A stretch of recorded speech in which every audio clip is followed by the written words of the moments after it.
Hi everyone, I'm Jacob Lackner, and it's Thursday, so that means it's time for another history video. As I've done for my last several videos, I posted a poll in my community tab here on YouTube to determine the topic, and as you can see, doing a video on medieval bestsellers won quite handily, so that's what I'll be talking about today. I do want to say that this video is not a top list of medieval bestsellers. Instead, I'm going to talk about 4 texts that were enormously popular in the Middle Ages. I'll talk about their context, their content, and what made them so popular. The texts I chose are from different genres so that you can get a feel for the broad spectrum of medieval popular literature. So, you might be asking, what makes something a bestseller in the Middle Ages? And that's a fair question. We don't have the New York Times to tell us what books were the most widely read, and in general, people on average read a lot less than they do today. Most of society was illiterate, and even by the later Middle Ages, after a huge leap in literacy, less than 10% of people were able to read, and that's probably a generous estimate. Typically, the only people who could read were the nobility and the clergy. Additionally, the printing press wasn't invented until the mid-15th century. It was only at that point that books could be reproduced in massive numbers and for a relatively low cost. Before that, individuals copied books down to make new copies, and that was incredibly expensive. So, only the wealthy could afford books. With all that said, it is possible for us to figure out some of the most popular literature of the Middle Ages. There are 2 main pieces of evidence that let us know a work was popular at the time. First, the work is referenced by other texts, and second, many manuscript copies of the work still survive today. This gives us some pretty solid evidence, because obviously if people are referring to a work a lot in their writings, it has become part of the zeitgeist of its time, and if lots of people saw the need to copy a work, that also means it was quite popular. The 4 works I'm going to talk about here fulfill both of those requirements. They're referenced a lot, and they exist in many manuscripts. However, I won't be talking about every medieval book that people read a lot, so don't treat this as an exhaustive list. Treat it more as an introduction to medieval popular literature. It should be noted that not all medieval literature that is popular today was necessarily popular in the Middle Ages. For example, Beowulf is taught all across the world in literature and medieval studies classes, and it should be. It's an important medieval text that can tell us a lot about the society of the time. However, it wasn't actually that popular in the Middle Ages. Only 1 manuscript survives, and you would be hard-pressed to find people who were referencing it.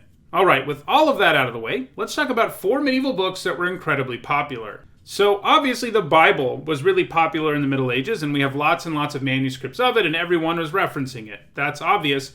So I don't want to talk about the Bible broadly. I want to instead talk about one particular biblical book that was incredibly popular, especially in the later Middle Ages, and that's the Book of Revelation. There are a staggering number of illustrated books of Revelation in this time period. You would have been able to find at least one in just about every library you visited, and lots of scribes and manuscript illuminators found steady work producing this text. The Book of Revelation was, of course, not written in the Middle Ages. It was written somewhere between about 70 and 100 CE by a man who calls himself John in exile on the island of Patmos.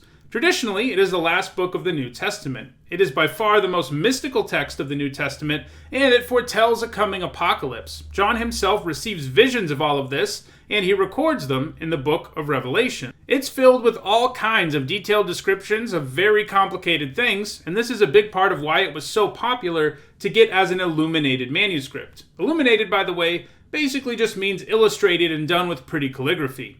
Anyway, people wanted depictions of the incredible things that John describes, partly because the images are so gripping and fascinating, and partly because it would help people understand what the heck John is describing, as it's not always so easy to understand.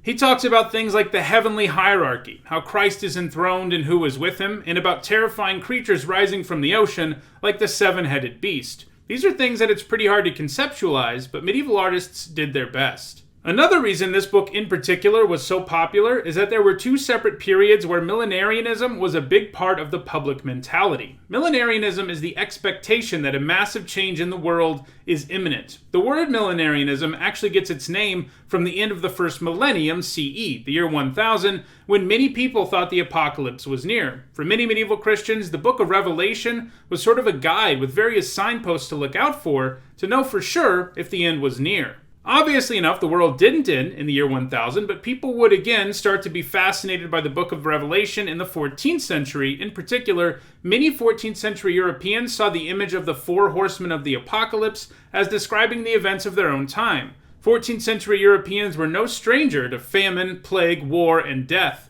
These were just facts of life for many in the century. As I've been discussing this book, I've been showing you illuminated manuscripts of the book from throughout the Middle Ages, showing you that even in times when millenarianism wasn't quite as much at the forefront, people were still captivated by John of Patmos's Book of Revelation, and really, it's being that captivating that led to the Book of Revelation being so popular. The next bestseller I want to look at is the Book of Hours. This is a devotional text, meaning that it was one that people utilized in their religious observance. Of all medieval books, this is the one that we have the most manuscript copies of by far, and it's probably the most well-deserving of the title medieval bestseller. We have more illuminated manuscripts of the Book of Hours than any other medieval text. While the Book of Revelation was quite popular and you could find an illuminated copy in just about any library in Europe, Books of Hours were present in the home of just about anybody who was literate. They seem to have been the most intended for women, and they were common gifts for newly married couples. Now, not all Books of Hours are completely identical, as they're often individualized, but about 80% of the book is the same in every manuscript. It was a collection of information and texts that could help someone worship throughout the year. Most Books of Hours contain a calendar of church feasts, something very useful when trying to plan your year, the readings for the masses associated with those feasts, liturgy associated with the Virgin Mary, and various extracts from the New Testament. In short, Books of Hours weren't just about having something to read or something pretty to look at. They were seen as indispensable in many medieval households and were heavily utilized by women especially in order to plan out their year's major events, and it also gave them a sort of individualized form of religious worship largely centered around the Virgin Mary. Next, let's look at a text called Legenda Aurea, or the Golden Legend. It was written by an Italian cleric named Jacobus de Voragine, who was the Archbishop of Genoa. It is a compendium of hagiography, which was one of the most popular genres of the Middle Ages. Hagiography literally means holy writings, and it refers to biographical stories about saints. The Golden Legend contains over 200 of these lives, all in one place. They're also organized according to the ecclesiastical calendar, so you could read through the book every year and easily read about particular saints on their feast days. There are over 1,000 extant manuscripts of the Golden Legend, and they're scattered throughout the whole of Europe, indicating its popularity. I actually used the Golden Legend fairly extensively in my dissertation, which examined the conversion of Jews to Christianity in the Middle Ages, and the legend contains many different stories that involve Jews converting to Christianity, often as a result of a miracle performed by a saint.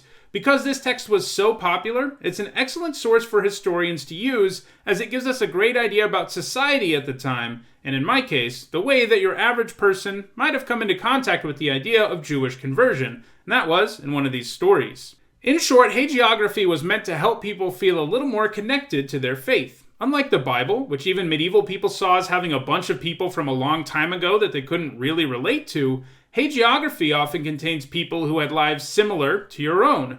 Maybe they have the same profession as you, or maybe they're unhappy in their marriage like you are. Maybe they're a widow who is dealing with the loss of their husband, but they managed to overcome these things in their life to become really holy people.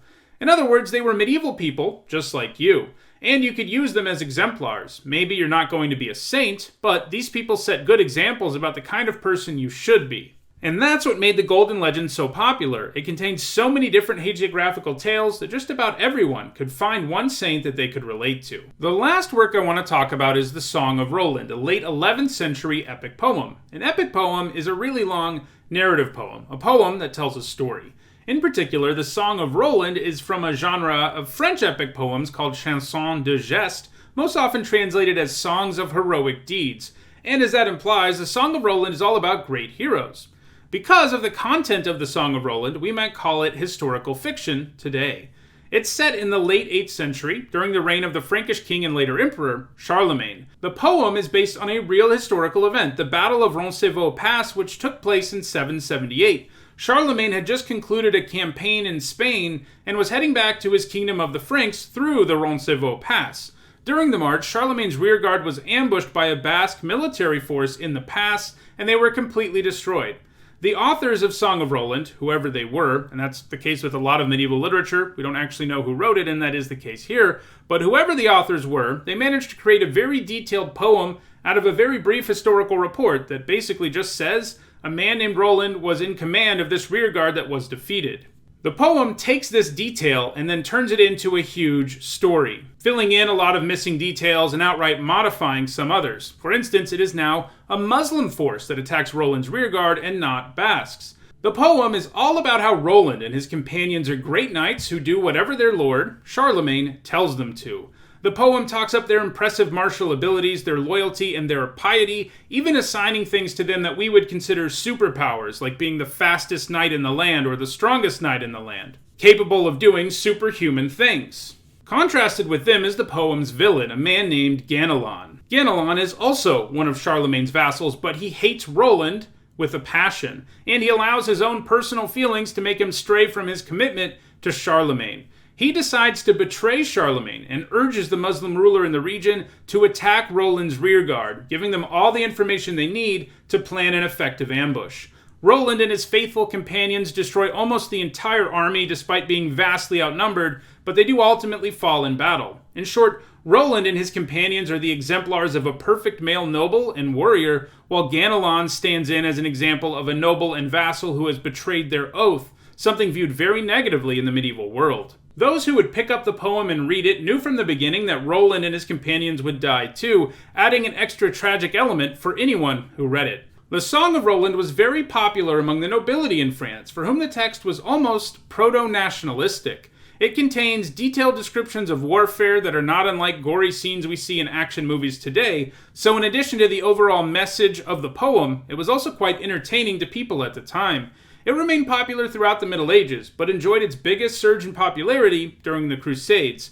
While we aren't completely certain about the dating of the poem, there's a lot of debating going on about whether it was written a few years before the First Crusade or after the First Crusade, but either way, it was a poem that featured Muslims and Christians fighting, and that obviously was something people could relate to during the Crusades. It is notable, though, that the Muslims in the poem aren't really the villains. They're more like tools of Ganelon, the disgraced French noble. It's also a great poem for introducing people to medieval ideas and society, and I actually assign it in some courses and then do discussions about it to introduce concepts like feudalism, vengeance in medieval society, medieval warfare, and medieval Christian thinking about Muslims.